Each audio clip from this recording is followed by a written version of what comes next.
Haya, ndugu zangu wa mjamboni wa Kenya wenzangu, mimi kama hapa niko mbele yenu najulikana kama Mzai, na leo sina mengi ya kusema, na swali yangu ni moja tu na naielekeza kwa President wetu William Samoei Ruto. Nasikia unajipanga kuja mlima, na ni vizuri.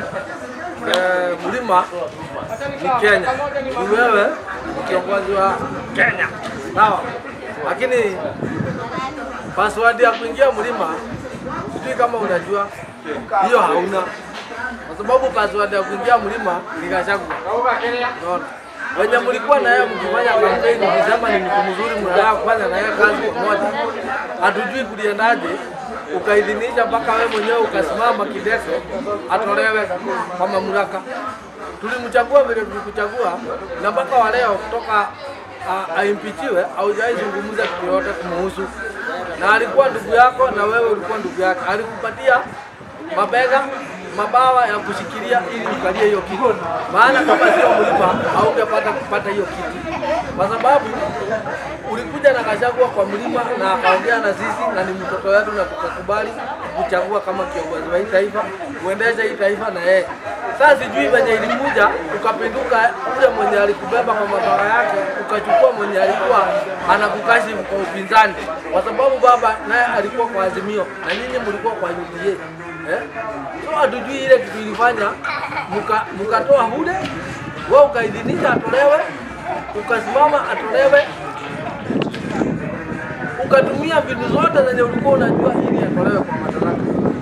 Ni kweli alitolewa, hatukatai, lakini ujue sisi ndio tulimchagua na tulimchagua mkiwa pamoja na yeye. Sasa kabla ukuje kuleta maendeleo mlima, swali nataka ukuje kujibu ni hii moja: alitolewa kwa nini? Mlikosania wapi? Na mlikuwa pamoja kali mkiongea mambo ya kuinua mwananchi wa pale chini na hiyo UDA yenu, hiyo mambo ya kusema bottom up, mlikuwa pamoja na Gachagua, na akasema wewe ni mtu mzuri na mtafanya kazi na yeye pamoja. Miaka 2 za nusu ndio ilikuwa mfanya kazi pamoja. Kwa nini ulikubali atolewe? Na tangu atolewe haujawahi zungumza kitu yoyote kumhusu, hata kama mtu amekukosea aje. Wewe wakati mlikuwa na Uhuru 2017 yote juu wewe hukuwa ukufanya kazi, ulikuwa na campaign. Ulisikia ameidhinisha uimpichiwe na alikuwa na wabunge zaidi ya kuimpeach huko kwa bunge juu Jubilee ndio ilikuwa inatawala. Pesa alikuwa nayo. Mbona yeye hakuidhinisha wewe utolewe? Mbona wewe unataka kuchinja mwenzako wenye wewe hukuchinjwa na ulishamchinja?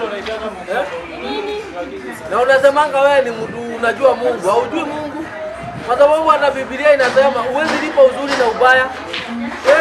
Sasa ule alikubeba vizuri na roho yake yote safi, na ni mtumishi. Saa hii ukamrusha nje kama ungu haina mwenyewe, ulifanya makosa. Na hakuna mtu akosolewa wapi, hata kama wewe ni kiongozi unakosolewa, kwa sababu mahali umefanya vizuri inaonekana, mahali umefanya baya hapo ulifanya baya.